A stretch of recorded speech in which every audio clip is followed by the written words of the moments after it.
விப்ரோவில் என்னோடய last working day. என்னதான் இந்த டேக்காக நான் ரொம்ப நாள் வெயிட் பண்ணிகிட்டு இருந்தாலுமே விப்ரோ மிஸ் பண்ணுறோங்கிறது ஒரு சின்ன ஃபீலிங் இருக்க தான் செய்யுது. அதுவும் கோயம்புத்தூர் மிஸ் பண்ணுறோங்கிறது ரொம்பவே ஃபீலாக இருக்குது. ஸோ இங்கே என்னோடய மெமரிஸ் எல்லாமே இந்த வீடியோவில் பார்க்கலாம். சேனலுக்கு நீங்கள் புதுசுனா என் பேர் ஜோ, நம்ம சேனல் பேர் ஜோ த எக்ஸ்ப்ளோரர். புது ஃபுட்ஸு, ரிசார்ட்டு, புது பிளேசஸ் எக்ஸ்ப்ளோர் பண்ணுறவங்க பிடிக்கும் அப்படின்னா கண்டிப்பாக அந்த சேனல் உங்களுக்கு பிடிக்கும். அப்படியே சப்ஸ்கிரைப் பண்ணிக்கோங்க. வீக் ஆஃப்ஸில், லீவ்ஸில், ஃப்ரெண்ட்ஸோட ஃபேமிலியில் நான் போக இடங்களை பற்றின வீடியோஸ் தான் அந்த சேனலில் பார்க்கலாம். நைட்டு லைட்டாக மழை பெஞ்சு காலை எப்படி சில்லுன்னு இருந்துச்சு கிளைமேட்டு. இதுதான் கோயம்புத்தூர் எனக்கு ரொம்பவே பிடிச்சது. அதோட அப்பாக் ஷிஃப்ட்னால மோஸ்ட்லி இந்த கிளைமேட் என்ஜாய் பண்ணிட்டு தான் நான் ஆஃபீஸ்க்குள்ளே போவேன். இந்த விப்ரோ ஆஃபர் கிடைச்சப்ப என்கிட்ட இன்னும் ஒரு 3 ஆஃபர் இருந்துச்சு. ஆனாலுமே நான் விப்ரோ சூஸ் பண்ண காரணமே இந்த கிளைமேட் தான். ஹெச்சிஎல்ல ஆல்ரெடி நான் ஆர்கிள் டைம் லீட் பண்ணியிருக்கேன். ஆனால் இங்கே எனக்கு கொடுத்த பொசிஷன் ரொம்ப பெருசு. ஆர்கிள் மட்டும் இல்லை, மற்ற 4 ஆர்டர்ஸும் சேர்த்து ஆப்ரேஷன் மேனேஜர்களுங்கிறது உண்மையிலேயே எனக்கு எக்ஸ்பீரியன்ஸு கிடைச்சது பெரிய விஷயம். அதை நான் நல்லா பண்ணேன்னு என் மேனேஜர்ஸ்லேருந்து வந்த ஃபீட்பேக் எனக்கு ரொம்பவே சந்தோஷமாக இருந்துச்சு. இப்போ வரைக்கும் என் டீம் மெம்பர்ஸ் எல்லாமே எனக்கு கால் பண்ணி என்னை மிஸ் பண்ணுறேன்னு சொல்கிறது எனக்கு ரொம்பவே பிடிச்சிருக்கு. பட் நானும் மிஸ் பண்ணுறேன் சிட்டியையும் விப்ரோவையும். நான் கிளம்புறதுக்கு முக்கியமான விஷயம் எனக்கு டெக்னிக்கலாக ஷைன் பண்ணணும் தான் ஆசை. ஹெச்சிஎல் அது எனக்கு ஒரு ஹாப்பினஸ் கொடுத்துச்சு. இங்கே எனக்கு அந்த சாட்டிஸ்ஃபேக்ஷன் இல்லை. அதனால தான், அது மட்டும் இல்லாமல் எனக்கு ரொம்ப மைண்ட் ப்ரெஷர் இருந்துச்சு. அதுவே உண்மையாக சொல்லி ஆகணும். பயங்கர ஸ்ட்ரெஸ்ஸு, டென்ஷனில் தான் இருந்தேன். பட் என்னோட முடிஞ்ச ஃபோட்டோ நான் கொடுத்தேன். அதுக்கான ரிசல்ட் உண்மையிலே உங்ககிட்ட வந்து எனக்கு ரொம்ப சந்தோஷமாக இருந்துச்சு. கண்டிப்பாக இந்த ஆப்பர்ச்சுனிட்டியை நான் மிஸ் பண்ணுறேன். பட் என்ன பண்ணுறேன், life has to go on. பாதி முடிந்த பின்பும் இந்த உலகில் பயணம் முடிவதில்லையே. சிட்டியில் ஃபஸ்ட்டு எனக்குள்ள ஒரு கனெக்ட் ஏற்படுத்தினது இந்த ஃப்ரெஞ்ச் டவுனுக்கு போனால் நாங்கள் ஃபஸ்ட்டு போன டீம் அவுட்டிங் தான். இது மொத்த சிட்டியுமே போனது. இதுதான் எங்கள் டீமு. ஆக்சுவலி நான் ட்ரோன் எடுத்துகிட்டு போய் அங்கே நிறையா ஷாட் எடுத்தேன். அதனால் எனக்கு ரொம்ப பிடிச்ச இடமா இருந்துச்சு. தான் ஃபஸ்ட் டைம் இவங்க எல்லாத்துக்கூட நான் மிங்கிள் ஆனேன். நான் சொன்னதை கேட்டு மொத்த டீமே வந்து நின்னாங்க. ஸோ இவ்வளோ பேர்த்த வச்சு எடுத்தது எனக்கு தான் ஃபஸ்ட்டு ஷாட். அதுவும் கவுப்பு கேட்டால் வெளியில் போய் எடுத்தது. இதுக்கு எனக்கு பாயிண்ட்ஸ் எல்லாம் கிடச்சிச்சு. அதெல்லாம் இப்போ தான் எடிம் பண்ணேன். கிளம்பு மாதிரி அதெல்லாம் எடிம் பண்ணேன்.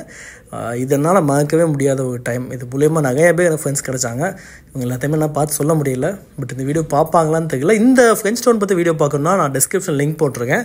கண்டிப்பாக கிளிக் பண்ணி பாருங்கள். இது செம்ம ரிசார்ட்டு. விப்ரோவில் தான் நான் ரெகுலராக பிளாக் காஃபி குடிக்க ஆரம்பித்தேன். அது லிவருக்கு ரொம்பவே நல்லதுங்கிறதுனால அதை ஃபாலோ பண்ண ஆரம்பித்தேன்.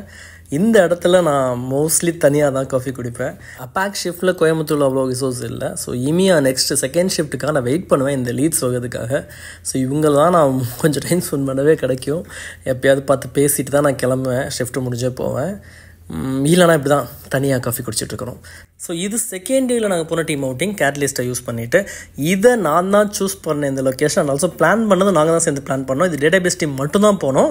அதுக்கப்புறம் செப்பரேட்டாக எல்லா டீம் போனாங்க. ஸோ நாங்கள் டிபி டீம் மட்டுமே இந்த இடத்துக்கு போனோம். இதை விட கோயம்புத்தூர் அழகான இடம் நான் பார்த்ததில்லை. இது என்னோட அனிவர்சரிக்கு நான் போனேன். அதனால் இதை நான் ஃபிக்ஸ் பண்ணி வச்சுருந்தேன். ஸோ இவங்க கேட்டப்போ இதே சஜஸ்ட் பண்ணி ஸோ நாங்கள் எல்லாமே சேர்ந்து பேசி இங்கே வந்தோம். இது ஒரு மெமரபுளான ட்ரிப்பு. ரொம்பவே நல்லா இருந்துச்சு. இந்த டாகஸா பற்றின வீடியோட லிங்க்கும் நான் கீழே போட்டிருக்கேன். கண்டிப்பாக பாருங்க. டே அவுட்டுக்கு இது பெஸ்ட் பிளேஸ். ஸோ நாங்கள் 4 பேர் தான் அதை சூஸ் பண்ணோம். விப்ரோவில் ஜாயின் பண்ணிட்டு லேப்டாப் வாங்க வந்தப்பே இந்த இடம் எனக்கு ரொம்பவே பிடிச்சிருந்துச்சு. இந்த டிசைன்லாம் ரொம்ப நல்லா இருக்குல்ல. ஆக்சுவலி அப்போயே இதெல்லாம் பார்த்து ரசிச்சிட்டு இருந்தேன். ஸோ ஃபைனலாகவும் இது எல்லாத்துக்கும் பார்த்து ஒரு பை சொல்லிட்டேன். ஸோ இங்கே ஒரு செல்ஃபி எடுக்கணும் ரொம்ப ஆசை. பட் நான் எடுக்கவே இல்லை இது வரைக்குமே. சில ஆசைகள் நிறைவேறாமலே இருக்கலாம்ல. ஸோ லைட்டாக மழை பெஞ்சிச்சு. கிளம்புறப்போ ஒரு ஃபீலிங்காகவும் இருந்துச்சு. இதுதான் ஜிம். ஆக்சுவலி எப்போல்லாம் ஸ்ட்ரெஸ்ஸாக இருக்கோ, எப்போல்லாம் மைண்டு ரிலாக்ஸ் இல்லையோ அப்போல்லாம் அதிகமான டைம் நான் இங்கே தான் ஸ்பெண்ட் பண்ணுவேன் என்னோடய ரிலாக்ஸேஷனுக்காக அப்படின்னு சொல்லணும்னு ஆசை தான். பட் இதுக்கு ஒரு நாள் கூட இங்கே ஸ்பெண்ட் பண்ணதில்லை. ஃபைனலாக ஒரு வீடியோ மட்டும் எடுத்து போட்டுக்கிட்டேன் உங்களுக்காக. ஸோ பார்ட்டிக்கு போயிருந்தோம் 10 டவுனிங் ஸ்ட்ரீட்டுக்கு. அங்கே எடுத்த ஃபோட்டோஸ் தான். ஸோ ஃபைனலாக லாஸ்ட் எக்ஸஸ். ஆக்சுவலி இதான் என்னோடய லாஸ்ட் எக்ஸஸ்ஸு. இதுக்கப்புறம் திரும்ப நான் விப்ரோக்கு வேணான்னு தெரியல.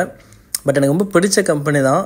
பட் சம் சிச்சுவேஷன்ஸ் இவ்வளோ சீக்கிரம் நான் வெளியில் போக நினைக்கவே இல்லை. ஏன்னா சேலரிக்காக ஜம்ப் பண்ணுற கேரக்டரே இல்லை. ஸோ கோயம்புத்தூர்லேயே செட்டில் ஆகணும், வீட்டெலாம் பார்த்து அப்படிலாம் பிளான் பண்ணேன். பட் டியூ டு த ப்ராஜெக்டால் கிளம்பிட்டதாக இருக்குது. ஒரு ஃபில்ம் மேக்கர் ஆகணும் ஆசைப்பட்ட என்னோடய பயணம் ஹெச்சிஎல் ஆரம்பித்து விப்ரோவில் போய் இப்போ எங்கிட்ட போயிட்டுருக்கு. எங்கே போய் சேர போகிறேன்னு தெரியல.